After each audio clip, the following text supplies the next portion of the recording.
What's going on, y'all? It is your friendly neighborhood strength coach here, hitting you with a motivational Monday. What I want to talk about today is how to manage the energy level of your team, and just one strategy on how to do that. The reason I want to talk about this today is I recognize that being the beginning of March, it is the end of winter sports. Maybe some of you are going into a championship portion of your season. Congratulations.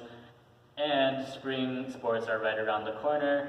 Maybe some of you have already started captain's practices. Awesome. With that being said, the beginning of captain's practices often means that maybe you have a bunch of new athletes on your team who are, a little bit skeptical, a little bit nervous, a little bit scared.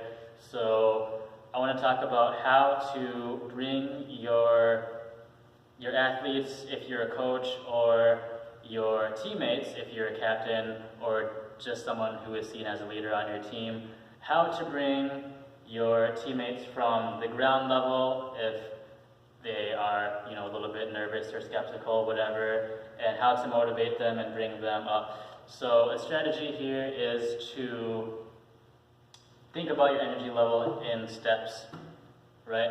And remember, if you are a leader on your team's energy can be directly affected by your own energy.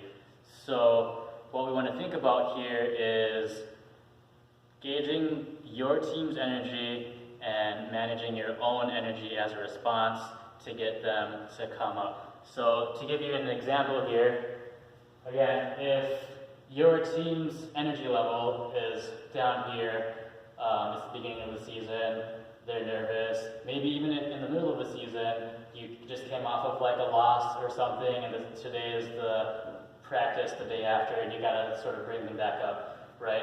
So what you wanna do is match their energy level and come 2 steps up. And the reason you do this is they're going to be looking to you to know how to act, right? You're a leader on the team, and your response to any situation is reflecting their response on that situation. So what happens here is when you're up 2 levels from them, they come, meet you in the middle, you're pulling their energy up 1 step. When this happens, you then go up another step, right?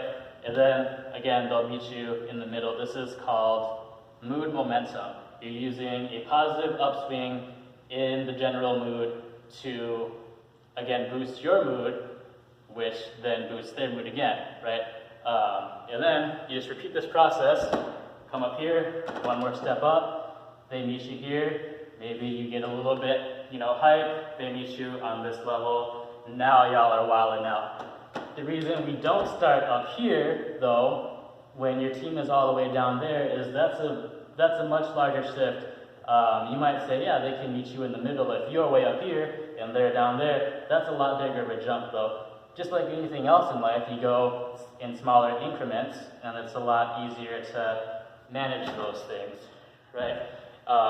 The other thing, too, is if you're way up here and your team is down here, your energy level might be coming off as ingenuine or just inappropriate, maybe a little bit pretentious.